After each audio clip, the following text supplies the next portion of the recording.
Assalamualaikum warahmatullahi wabarakatuh. Perkenalkan, nama saya Devita Aulia dengan NIM 112 410 685 dari Prodi Manajemen. Saya sudah melakukan kunjungan di salah satu UMKM di sebuah toko kelontong. Melalui video ini, saya akan membagikan wawancara saya dengan pemilik toko tersebut. Gimana cara mereka mengelola SDM, produksi, keuangan, dan teknologinya. Ada beberapa pertanyaan yang saya ajukan pemilik toko tersebut.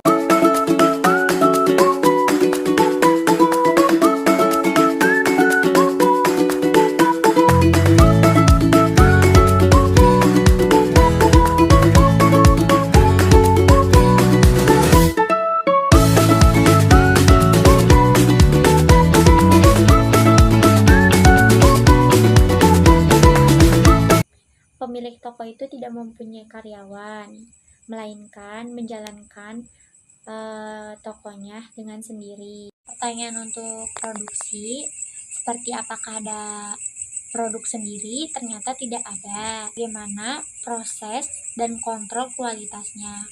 Kalau proses, barang yang baru datang akan disusun secara jenis barang. Jika kontrol, barang dikontrol secara rutin dan menjaga kesehatan tempat. Berapa kapasitas produksinya? Setiap seminggu sekali, supplier akan mengirim barang 200 beberapa jenis produk makanan ringan, minuman, bumbu dapur seperti kemiri, kacang tanah, dan lain-lainnya. Di keuangan, bagaimana sistem pencatatan transaksi?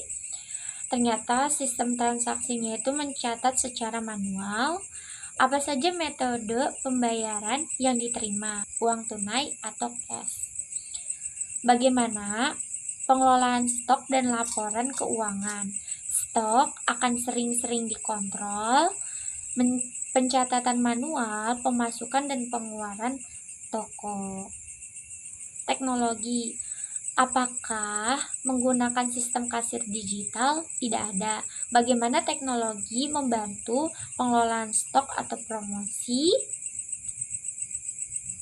Akan direkap dengan buku catatan dan tidak ada promosi tertentu.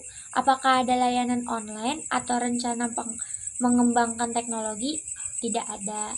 Mereka tidak ada pengembangan teknologi untuk di masa depan yang akan datang. Oke, di sini saya akan mengungkapkan pendapat saya tentang SDM, produksi, keuangan, teknologi dari toko kelontong tersebut. Tidak adanya karyawan. Semua operasional dijalankan oleh pemilik yang dapat menyebabkan beban kerja berlebih, dapat resiko operasional menjadi tinggi jika memiliki kehalangan hadir, misalnya kayak sakit, terus ada keperluan di luar, tidak ada pembagian tugas, sehingga efisiensi waktu dan tenaga menjadi rendah. Jika kemungkinan rektur 1 atau 2 karyawan kayak part-time untuk membantu operasional seperti menjaga toko, mengelola stok, atau melakukan pengiriman barang. Fokus pada tugas-tugas strategi seperti mengembangkan bisnis, sementara karyawan menangani operasional harian. Kayak ada sistem rektur atau jadwal kerja. Tidak adanya sistem rektur membuat kesulitan untuk memilih kandidat jika bisnis memutuskan untuk mempekerjakan karyawan di masa depan. Jika tidak ada jadwal kerja yang tertentu, sehingga jika ada karyawan, mereka mungkin bingung dengan tanggung jawab dan waktu kerja mereka. Buat produk rektur sederhana, tepatan kriteria seperti pengalaman minimal, keahlian yang dibutuhkan, terus sifat kerja, gunakan media sosial atau platform lokal untuk mencari kandidat, ketetapan jadwal kerja yang jelas, termasuk membagi shift jika ada lebih dari satu karyawan. Jika karyawan direktur tanpa alasan, mereka mungkin tidak bekerja sesuai dengan standar yang diinginkan, misalnya akan melayani pelanggan atau mengelola stok. Tidak ada pelatihan juga membatasi pengembangan kemampuan karyawan yang dapat mempengaruhi produksi mereka. Cara melayani pelanggan, cara mengatasi transaksi atau pengelola stok. Jika bisnis berkembang, pertimbangkan pelatihan tambahan, misalnya tentang menggunakan teknologi atau strategi pemasaran. Tanpa insentif, motivasi karyawan bisa rendah, terutama dalam menghubungi tugas berat atau jam kerja panjang. Tidak ada penghalangan dapat menyebabkan turnover karyawan tinggi. Berikan insentif sederhana seperti bonus berdasarkan pencapaian penjualan atau reward bulanan untuk performa terbaik. Tawarkan fleksibilitas kerja atau fleksibilitas lain, misalnya makan siang gratis untuk meningkatkan kepuasan kerja. Semua tanggung jawab, mulai dari pengelola stok, pencatatan keuangan, hingga pelayanan pelanggan di tangan pemilik. Hal ini dapat menyebabkan kelelahan fisik dan mental, serta kekurangan waktu untuk fokus pada strategi pengembangan bisnis. Identifikasi tugas-tugas yang didelegasikan ke orang lain, misalnya mengelola toko atau pencatatan transaksi. Pertimbangkan untuk bekerja asisten atau anggota keluarga dapat membantu sementara waktu. Jika ada karyawan baru, mereka tidak memiliki panduan atau SOP yang jelas, sehingga pekerjaan bisa tidak efisien atau tidak konsisten. Buatlah SOP sederhana, kayak melayani pelanggan, menyusun stok barang, menangani keluhan pelanggan. SOP ini membantu karyawan bekerja lebih tertata dan mempermudah pelatihan. Jika karyawan direktur tanpa sistem evaluasi, sulit untuk mengetahui apakah mereka bekerja dengan baik atau membutuhkan pelayanan terbaik. Buat indikator sederhana, kayak kecepatan melayani pelanggan, ketelitian dalam mencatat transaksi, dan kebersihan tempat kerja. Berikan umpan balik secara berskala untuk membantu karyawan meningkatkan kinerjanya. Karyawan atau anggota keluarga untuk menjalankan beberapa tugas penting seperti membuka toko, melayani pelanggan, atau mengelola stok. Siapkan rencana cadangan untuk memastikan bisnis tetap berjalan jika pemilik tidak bisa hadir. Bisnis yang tidak fokus pada pengembangan SDM cenderung stagnan karena tidak ada pembaruan tampilan atau inovasi dalam pelayanan.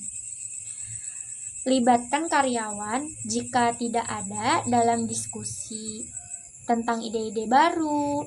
Terus misalnya bagaimana meningkatkan pelayanan atau penambahan fasilitas produk. Sediakan kesempatan belajar seperti menghadiri latihan lokal yang relevan. Tanpa sistem kerja yang jelas, potensi konflik bisa muncul, seperti bagaimana tugas yang tidak adil dan kesalahpahaman dalam komunikasi.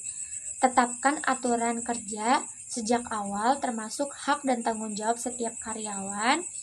Buat komunikasi terbuka untuk mendiskusikan masalah atau saran dari karyawan. Dengan memperbaiki pada aspek SDM operasional, bisnis dapat berjalan dengan lancar, produktif, meningkatkan, dan pemilik dapat fokus pada mengembangkan bisnis baru tanpa harus terlibat secara langsung dan setiap harinya. Produksinya tergantung pada supplier untuk barang yang dijual, sehingga rentan terhadap keterlambatan pengiriman, harga dari supplier naik, kualitas barang yang tidak melalui konsisten. Selain itu, tidak ada kontrol langsung terhadap jumlah atau jenis barang yang dikirim.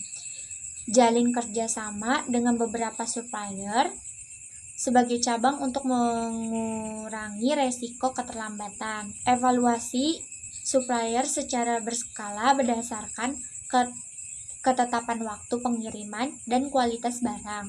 Jika memungkinkan, mulai pertimbangkan produksi beberapa barang sederhana, misalnya rekapan bumbu dapur untuk meningkatkan margin keuntungan. Barang hanya disusun berdasarkan jenis tanpa ada sistem pencatatan stok yang terorganisasi. Hal ini membuat pengelolaan stok menjadi tidak efisien dan meningkatkan resiko kekurangan atau kelebihan barang. Gunakan sistem pencatatan stok, baik manual yang lebih teratur seperti tabel stok harian atau aplikasi manajemen stok sederhana. Atur barang berdasarkan kategori, tanggal kedatangan, dan masa kadaluarsa untuk makanan dan minuman. Pengambilan kualitas dilakukan secara rutin dan manual tanpa produser standar. Hal ini membuat kebersihan tempat untuk kualitas barang mungkin tidak konsisten. Tetapkan prosedur standar operasional (SOP) untuk kontrol kualitas, misalnya periksa kualitas barang setiap kali pengiriman dikirim atau diterima. Buat jawaban rutin untuk memeriksa barang yang mendekati masa kadaluarsa. Sediakan tempat penyimpanan seperti rak atau wadah tertutup untuk menjaga barang tetap bersih, terorganisir. Supplier hanya mengirim barang sekali seminggu, yang dapat menyebabkan masalah jika penerimaan tiba-tiba meningkat atau stok habis sebelum pengiriman berikut. Buat perkiraan kebutuhan stok berdasarkan tren penjualan untuk memastikan pandangan barang yang cukup. Diskusikan pada supplier kemungkinan pengiriman lebih sering atau tambahan stok darurat jika diperlukan. Saat ini, kapasitas pengiriman hanya mencakup 200 jenis produk seperti makanan ringan, minuman, dan bumbu dapur. Tanpa diversifikasi bisnis mungkin sudah sulit narik pelanggan baru atau memenuhi permintaan yang luas. Tanpa variasi produk berdasarkan permintaan pelanggan, misalnya produk baru yang sedang tren, evaluasi produk yang kurang laku dan timbangkan untuk menggantikannya dengan barang lain yang lebih minati.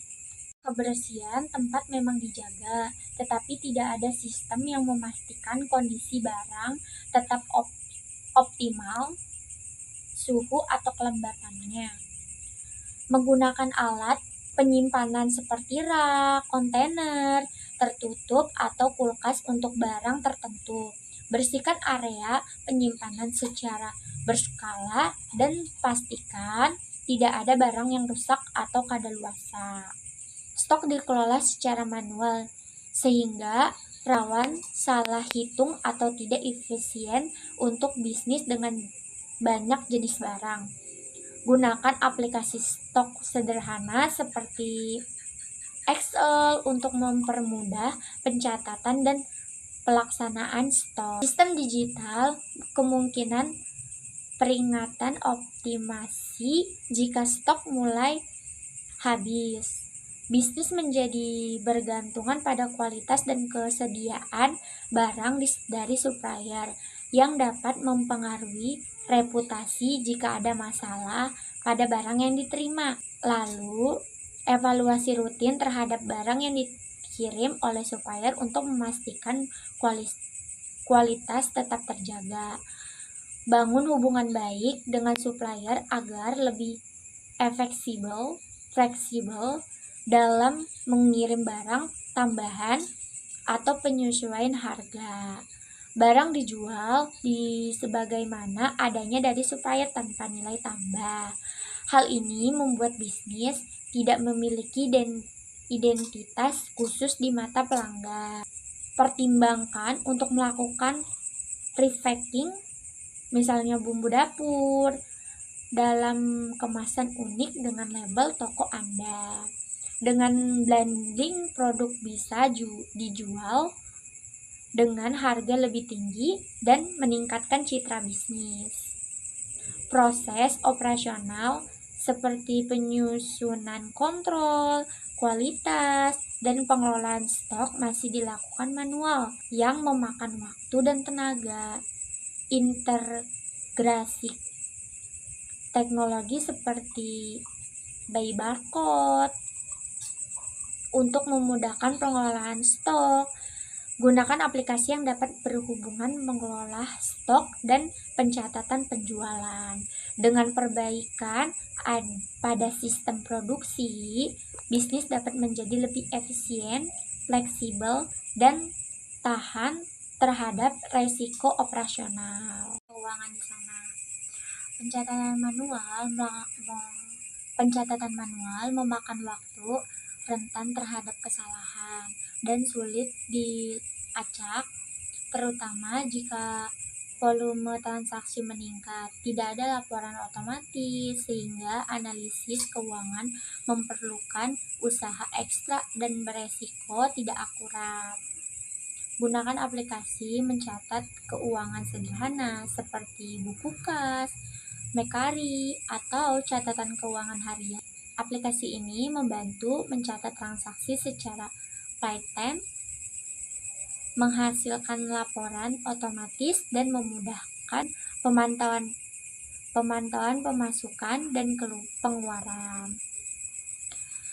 Membatasi pilihan pelanggan yang lebih nyaman menggunakan pembayaran digital seperti OVO, GoPay, Dana, tidak memanfaatkan tren cashless yang semakin populer terutama di kalangan pelanggan muda. Mulai menerima metode pembayaran digital, banyak layanan yang menawarkan registrasi mudah untuk bisnis kecil. Dengan menerima pembayaran digital, transaksi lebih aman, cepat, dan meningkatkan daya tarik toko bagi pelanggan modern. Tidak ada integrasi antara stok dan keuangan sehingga sulit untuk mengetahui apakah barang tidak terjual sudah tercatat dan dengan benar. Resiko barang hilang atau tidak tercatat meningkatkan yang dapat mempengaruhi perhitungan keuntungan. Gunakan software yang berhubungan pengelolaan stok dengan mencatat keuangan. Aplikasi kasir pintar atau Shopbook bisa membantu mencatat penjualan stok secara bersamaan. Tanpa laporan keuangan rutin, sulit untuk memantau kesehatan keuangan bisnis. Resiko pemutusan yang salah karena kurangnya informasi keuangan yang akurat.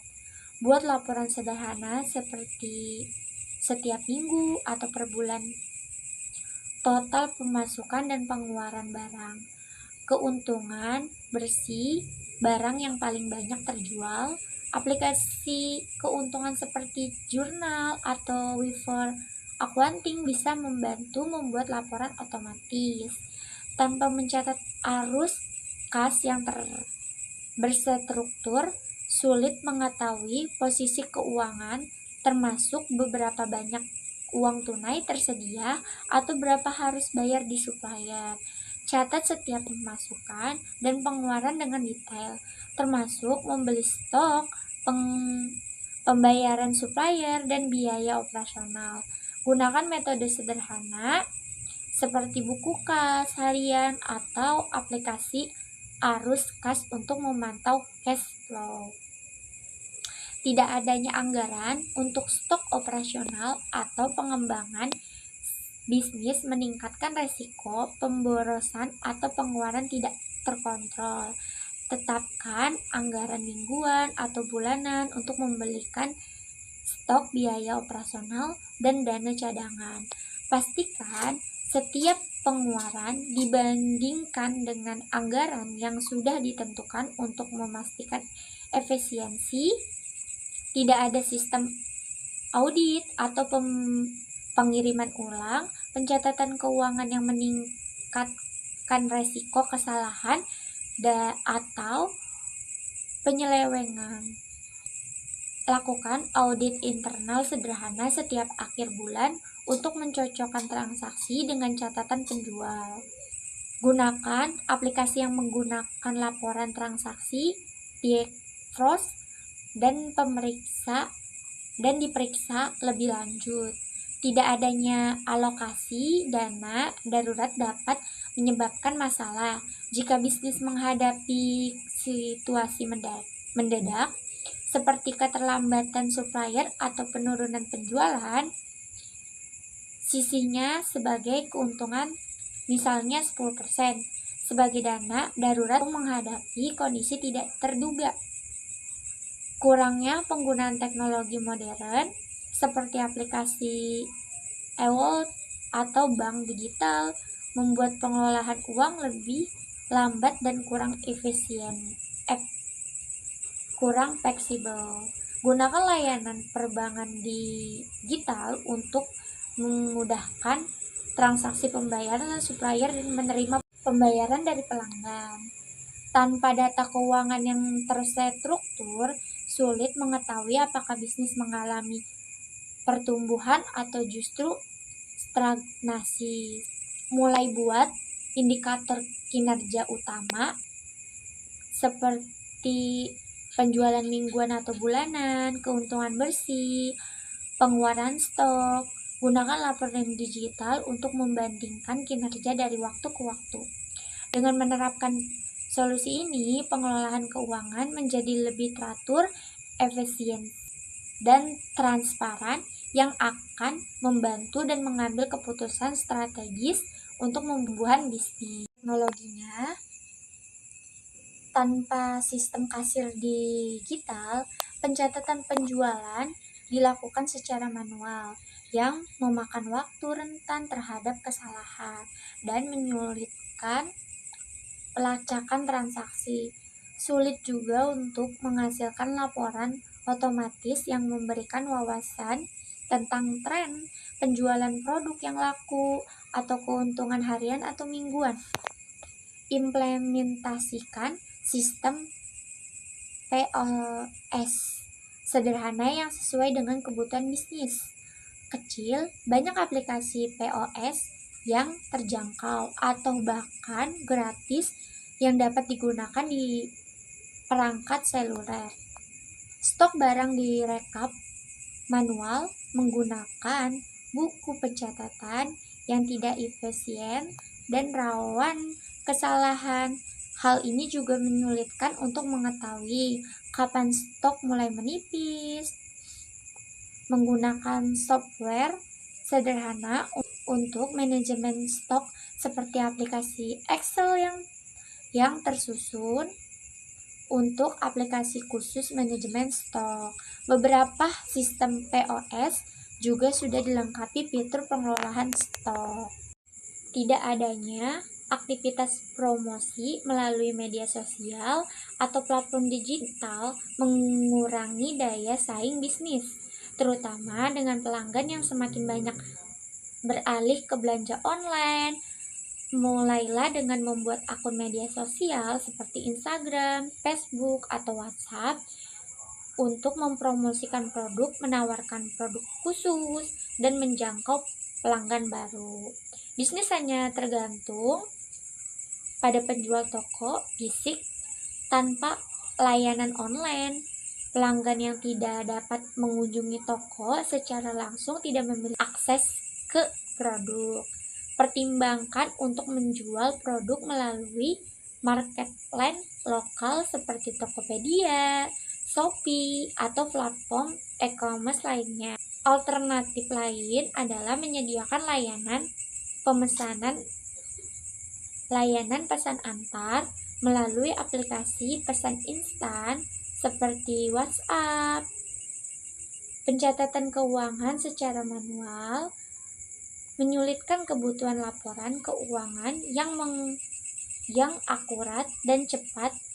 Hal ini juga menyulitkan untuk memantau arus kas dan mengevaluasi kerja bisnis. Menggunakan aplikasi keuangan sederhana seperti buku kas atau catatan keuangan harian untuk membantu mencatat pemasukan atau pengeluaran secara digital. Tidak ada sistem untuk mencatat data pelanggan seperti nomor telepon atau kebiasaan belanja, menghilangkan peluang untuk preferensi pelanggan dan personalisasi. Gunakan aplikasi POS sederhana untuk menyimpan dan pelanggan. Data ini bisa digunakan untuk memberikan penawaran khusus. Banyaknya tugas manual yang memakan waktu dan tenaga seperti penghitungan stok dan pelaporan keuangan yang sebenarnya dapat dioptimalisasi dengan teknologi. Kombinasikan aplikasi yang paling mendukung manajemen stok, POS, dan keuangan untuk mengoptimalkan sebagian besar tugas administrasi. Tanpa teknologi keamanan, data penjual atau keuangan yang dicatat manual lebih rentan kehilangan atau rusak. Menggunakan layanan cloud untuk mencadangkan data penting secara otomatis. Dengan teknologi ini, data dapat diakses kapan saja dan di mana saja. Efisien waktu, proses mencatat dan laporan menjadi lebih cepat. Akurasi tinggi seperti mengurangi resiko kesalahan manusia. Analisis data dapat menjadi wawasan dalam tantang tren di dunia bisnis. Meningkatkan daya saring, memanfaatkan media sosial atau e-commerce untuk menjangkau pasar yang lebih luas. Pengelolaan bisnis yang lebih profesional, meningkatkan kepercayaan pelanggan terhadap bisnis. Dengan menghadapi teknologi secara bertahap, bisnis dapat berkembang lebih efisien, kompetitif, dan modern. Facebook, WhatsApp, dan Qris. Kayak Instagram adalah platform media sosial yang dirancang untuk berbagi video, foto, dan cerita visual. Nah, sejarahnya itu tuh pada Oktober 2010 didirikan oleh Kevin Systrom dan Michael Krieger. Fitur utama flatnya tempat berbagi foto dan video yang dapat dilihat oleh pengikut. Story, konten sementara yang hilang dalam 24 jam, dilengkapi oleh stiker, filter, dan musik. Reels, video pendek 15-50 detik yang bersifat kreatif dan sering digunakan untuk hiburan dan promosi. Explore, menampilkan konten sesuai minat pengguna berdasarkan algoritma. DM untuk komunikasi pribadi atau grup. Soft, fitur belanja yang memungkinkan pengguna menemukan dan membeli produk langsung dari aplikasi. Strategisik untuk konten kreator atau akun bisnis tentang performa konten dan audiens. Pengguna populer itu operasional bundling, pemasaran digital, dan influencer marketing dan promosi bisnis. Keunggulannya itu ada fokus pada visual, mudah digunakan, dan integrasi dengan aplikasi lain seperti Facebook dan WhatsApp. WhatsApp adalah aplikasi yang berpesan instan berbasis internet yang menggunakan komunikasi secara gratis hanya menyeluruh konteks internal. Nah, sejarahnya itu pada 2009 oleh Berlian Axton Jamscom. Fitur utamanya itu pesan teks dan suara, memungkinkan pengguna mengirim pesan teks, pesan suara, dokumen, gambar, dan video. Penggunaan suara dan video kualitas tinggi dan gratis. Grup chat bisa membuat grup 1024 peserta. Status konten sementara seperti story pada Instagram bertahan 24 jam. WhatsApp, web atau desktop, memungkinkan pengguna mengakses WhatsApp melalui komputer. WhatsApp Binus digunakan sebagai bisnis dan untuk berinteraksi dengan pelanggan. Fitur tambahan membalas otomatis, kategori produk, dan label untuk mengintegrasikan pelanggan. Keunggulannya itu ada menjamin privasi komunikasi, sudah digunakan sebagai beberapa kalangan. Ada Facebook. Facebook adalah platform media sosial pertama yang menghubungkan pengguna di seluruh dunia secara masif. Sejarahnya itu pada tanggal 4 Februari 2024 oleh Mark Zuckerberg bersama teman-temannya di Harvard Universitas. Fitur utamanya ini ada beranda, tempat melihat pembaruan dari teman, ada grup, komunikasi berbasis minat, hobi, atau tujuan tertentu. Halaman digunakan oleh bisnis, selebritis, atau organisasi untuk mempromosikan aktivitas atau produk. Flat, market flat itu fitur untuk membeli dan menjual barang secara lokal.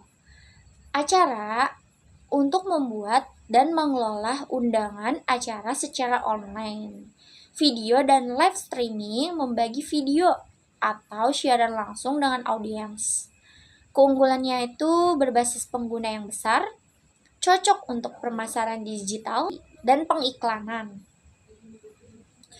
Beragam fitur untuk berkomunikasi dan bisnis. QRIS.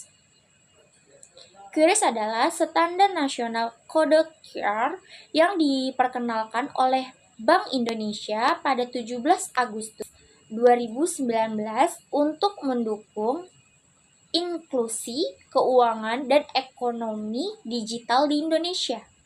Cara kerjanya itu penjualan menyediakan kode QRIS untuk transaksi. Pembelian memindai kode menggunakan aplikasi pembayaran seperti OVO, GoPay, Dana, Link Aja, terus ada Shopee atau aplikasi mobile banking. Transaksi selesai setelah pembelian mengkonfirmasi penjualan pembayaran. Keunggulannya ini universal. Kayak satu kode QRIS bisa digunakan oleh berbagai aplikasi pembayaran. Tidak perlu kode berbeda untuk setiap pembayaran. Praktis, pembayaran jadi lebih cepat tanpa uang tunai, aman, semua transaksi tercatat secara digital dan dilindungi oleh sistem perbankan. Efisien, memudahkan UMKM dan toko kecil untuk menerima pembayaran digital.